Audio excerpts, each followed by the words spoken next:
कैसे तामीर हुए महल, कैसे खिश्त हुए संग। आइए जानते हैं शहर दिल्ली के बदलते रंग। कैसे तामीर हुए महल, कैसे खिश्त हुए संग। आइए जानते हैं शहर दिल्ली के बदलते रंग।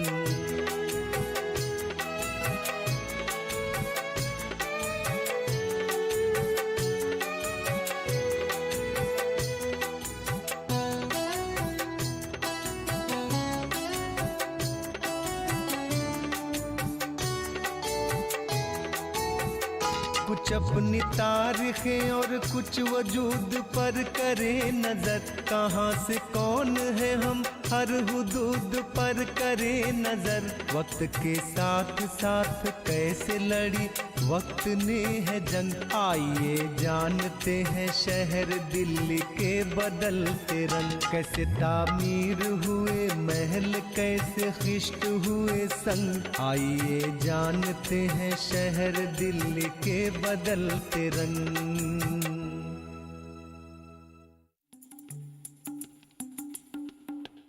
राखी गढ़ी जिला हिसार हरियाणा में एक खास गांव है जो दिल्ली से तकरीबन 150 किलोमीटर दूर है।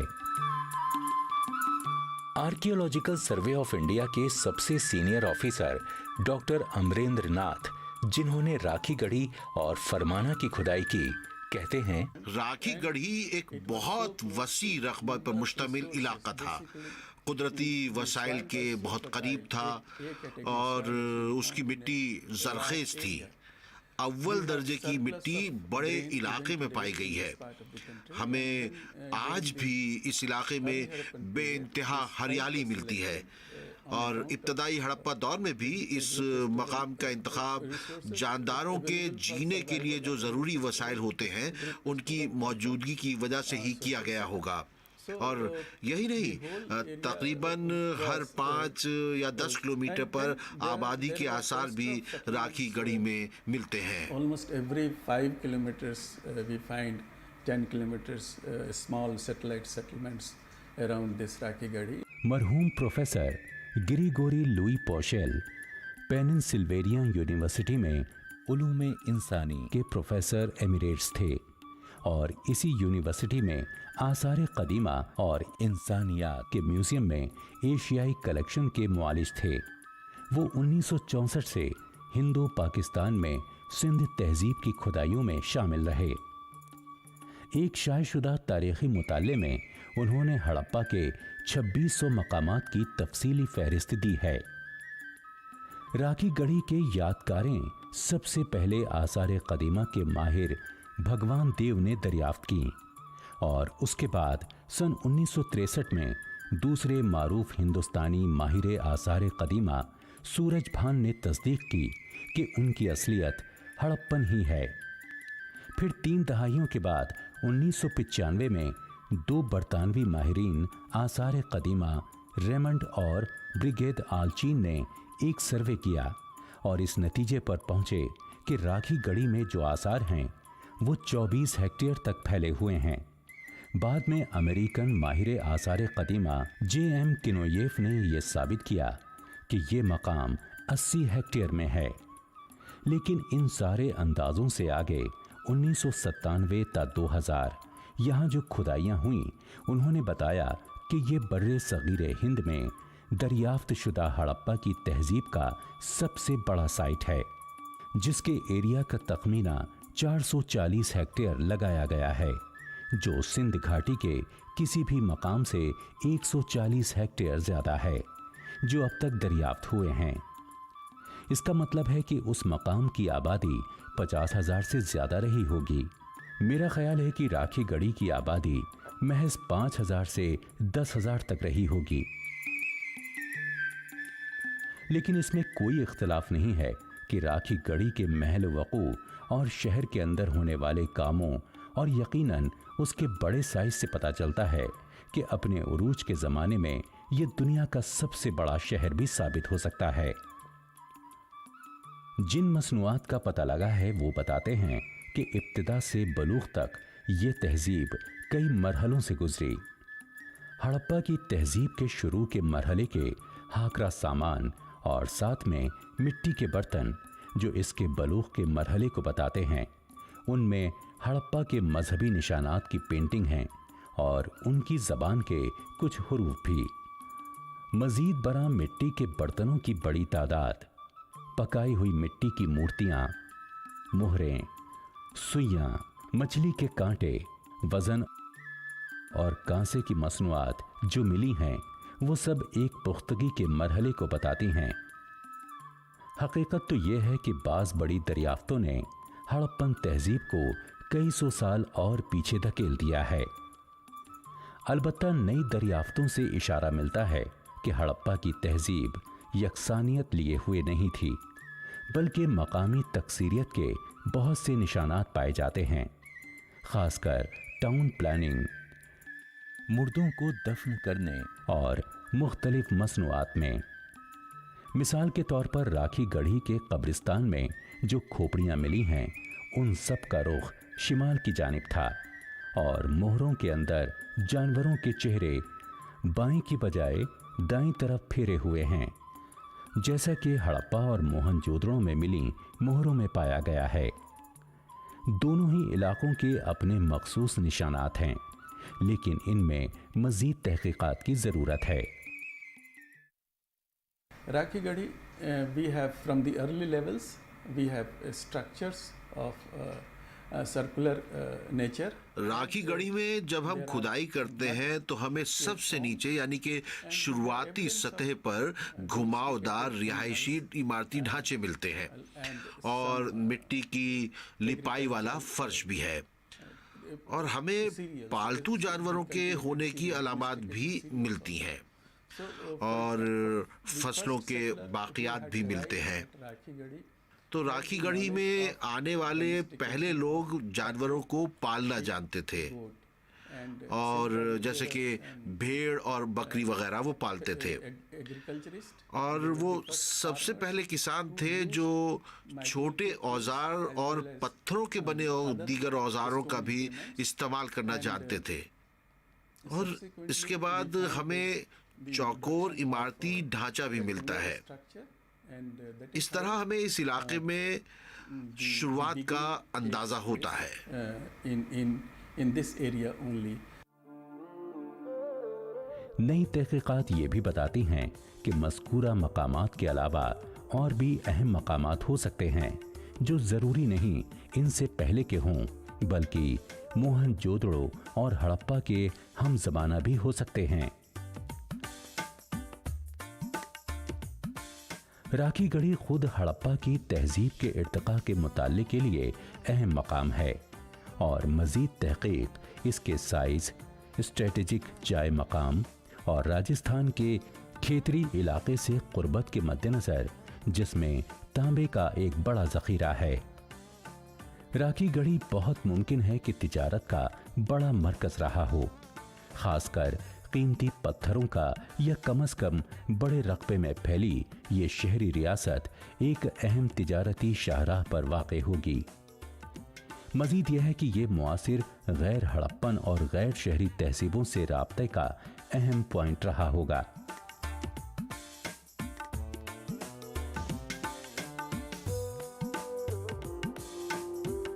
किले की एक दीवार इस शहरी रियासत की तरक्की के अमल को बताती है। इसका सबसे निचला हिस्सा धूप में सुखाई हुई ईंटों से हमवार किया गया है। ज्यादा पुख्तगी का जमाना उन ईंटों से जाहिर होता है जो भट्टे में पकाई हुई हैं। ये भी साफ पता चलता है कि भट्टे की पकी ईंटें मकामी गांव के लोग नए मकान बनाने के लिए इस्तेमाल किया करते थे, जो 300 साल पहले उस मकाम में मुंतकिल हो गए थे। लेकिन ज्यादा अहम चीज ये है कि ये बड़ी शहरी रियासतें खत्म क्यों हो गईं और अपने पीछे ऐसे राज छोड़ गईं जिनको हमें खोलना है, और हम अभी तक सारे बड़े साइंसी आलात रखने के बावजूद हड़प्पा वालों की जबान पढ़ने के काबिल भी नहीं हो सके। अभी इसकी इब्तिदा ही में हैं। आसार कदीमा की दरियाफ्तों के साथ दूसरा मसला वसाइल की फराहमी का है। जैसा कि काबिल एहतराम तहकीककार माइकल दानिनो ने IIT चेन्नई में एक पेपर पेश करते हुए कहा, हड़प्पा की तहजीब जिस मुसाहत में फैली हुई थी उसका रकबा 1 मिलियन मुरब्बा किलोमीटर है। मिस्र और इराक दोनों को मिलाकर जो रकबा बनता है उससे भी ज्यादा।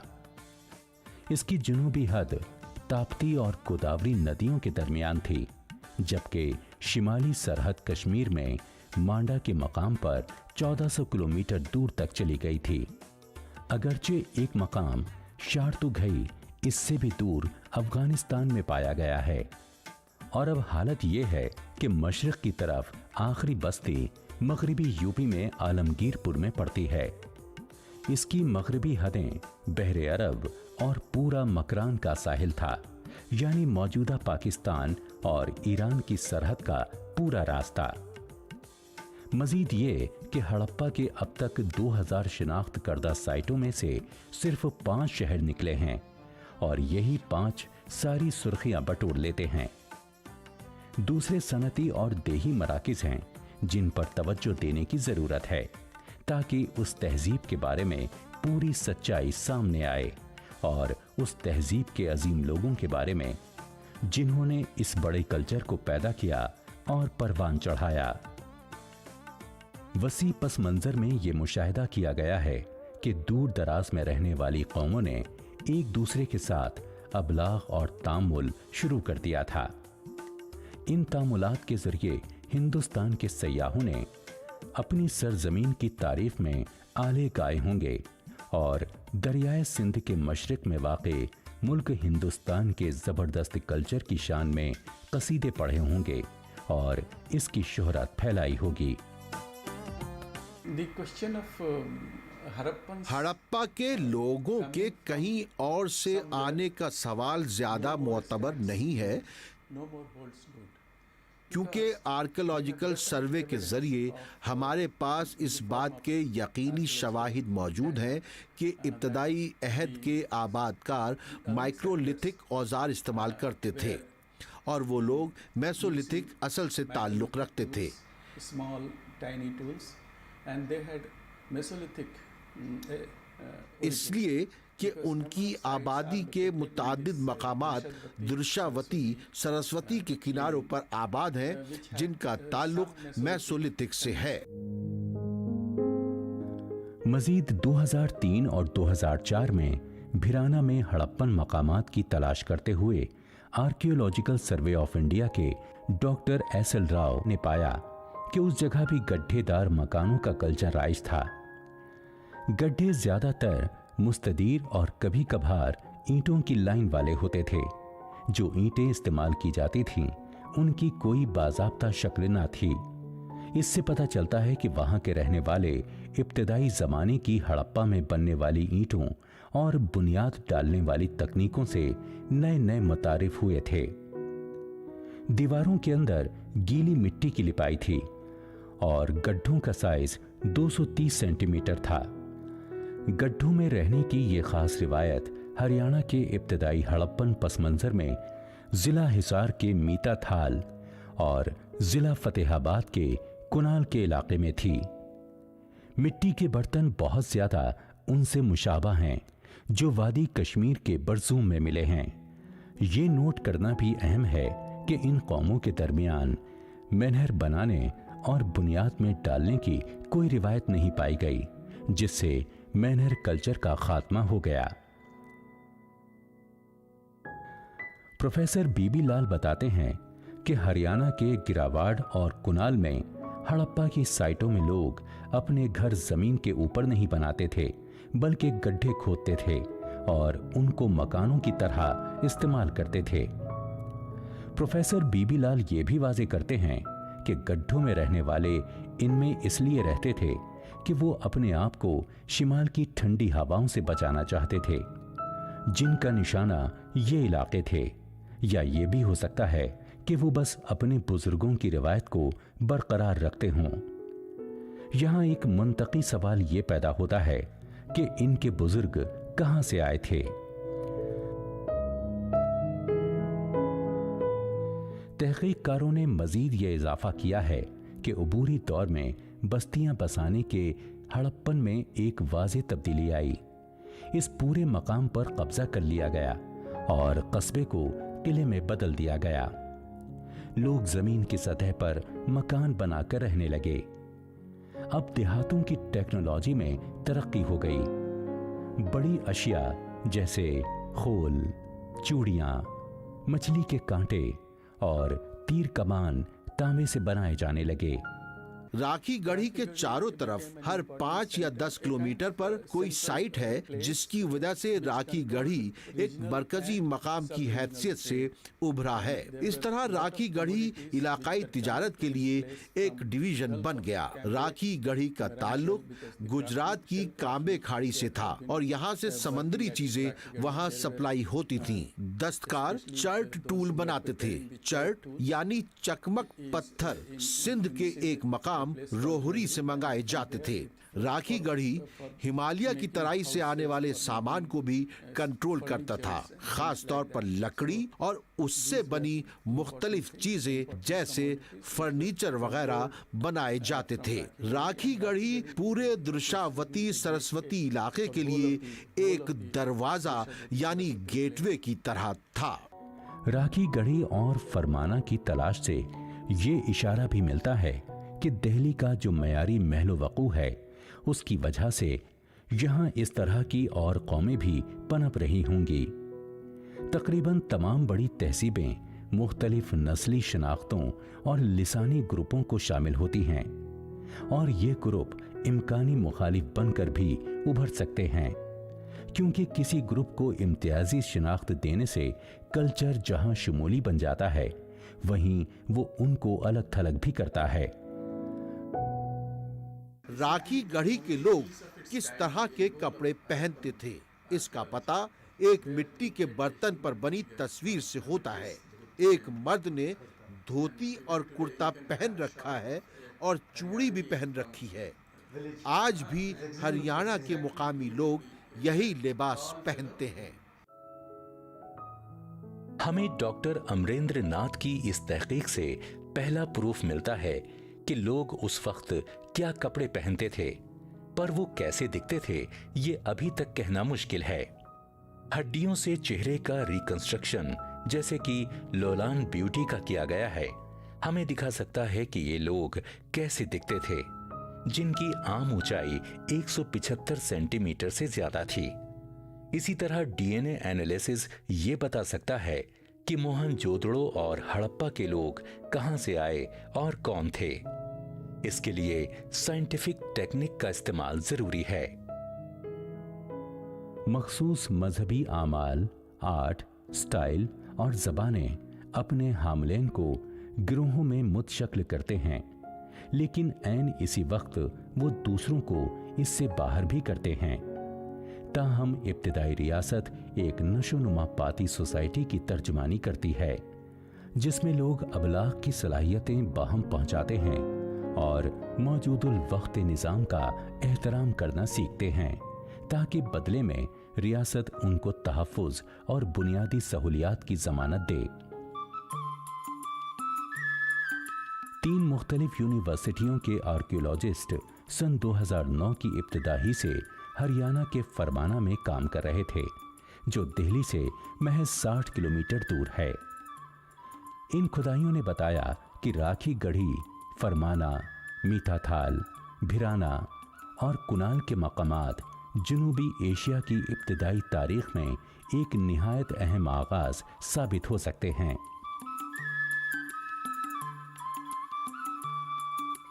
हड़प्पा के लोगों का एक अहम मसला समाजी तहफ़्फ़ुज़ का था। जानवरों की अफ़ज़ाइश और ज़राअत ग़िज़ाई तहफ़्फ़ुज़ के लिए ज़रूरी थे कि कांसे के अहद के लोगों के लिए दोनों ही बका का ज़रूरी वसाइल थे। भैंसें, बकरियां और भेड़ें पाली जाती थीं, जिनसे गोश्त मिलता था, जो ग़िज़ा का एक अहम हिस्सा थे। बैल, गधे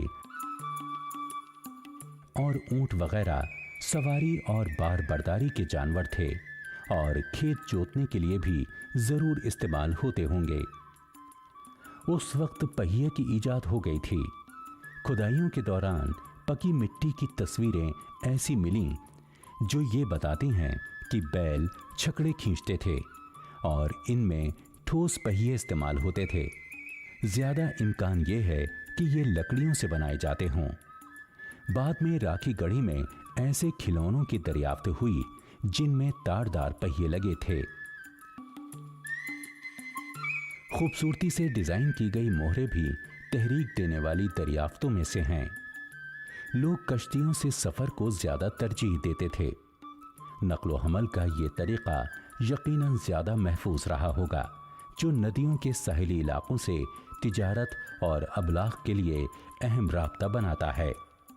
यूं कश्तियों की सनत भी उन महारतों का अहम हिस्सा बन जाती है जिनमें दस्तकार अपनी महारत का इजहार करते हैं।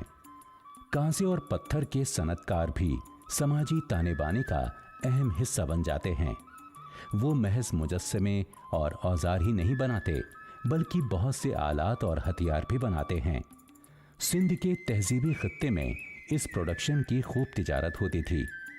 एक यकसा रस्मुल खत, मुनज़बत वज़नों और पैमानों ने तिजारत को खूब बढ़ाया होगा। सिंध के लोगों के तिजारती रवाबित राजस्थान से ईरान और मेसोपोटामिया तक वसी हो गए थे। इराक के रिकॉर्ड बताते हैं कि 2350 काफ मील में उनके तिजारती ताल्लुकात मलुहा से थे। ये नाम वादी सिंध की तहजीब को इराक के लोगों ने दिया होगा। फरमाना में जो तलाश हुई है उसने इस जगह को बहुत अहम बना दिया है कि यहाँ अब तक 65 कब्रिस्तानों का पता लग चुका है, जिससे ये इंडिया में अब तक हड़प्पन तहजीब का सबसे बड़ा कब्रिस्तान बन गया है। हड़प्पा की तहजीब को दरियाफ्त हुए 1.5 सदी हो गई है, मगर अभी तक इस बात का गहरा मुताला नहीं हो पाया है कि ये लोग कौन थे और इतनी ज्यादा तरक्की तहजीब अचानक क्यों खत्म हो गई।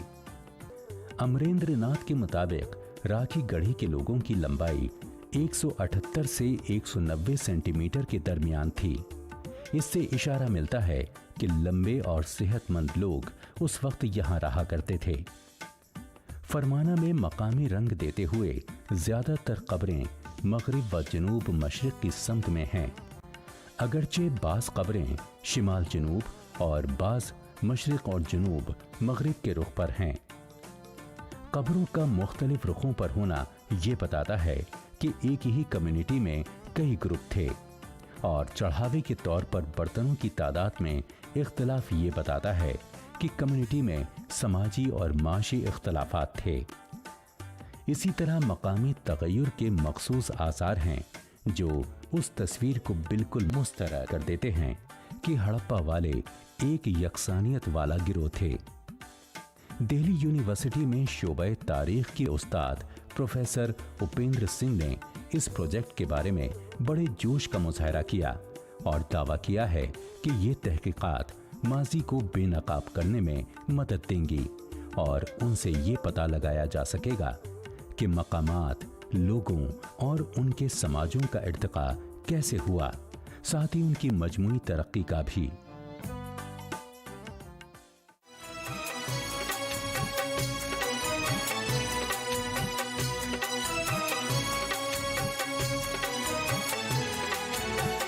कैसे तामीर हुए महल, कैसे खिश्त हुए संग, आइए जानते हैं शहर दिल्ली के बदलते रंग। कैसे तामीर हुए महल, कैसे खिश्त हुए संग, आइए जानते हैं शहर दिल्ली के बदलते रंग।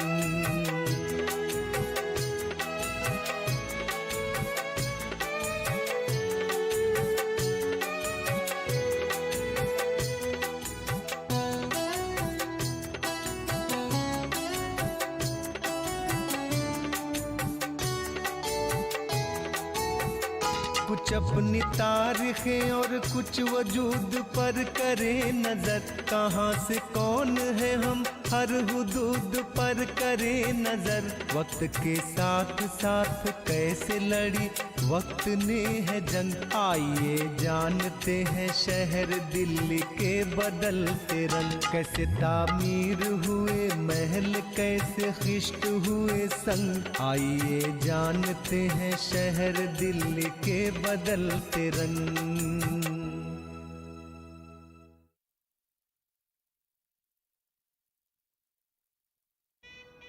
हनीमून के लिए कहाँ जाना है?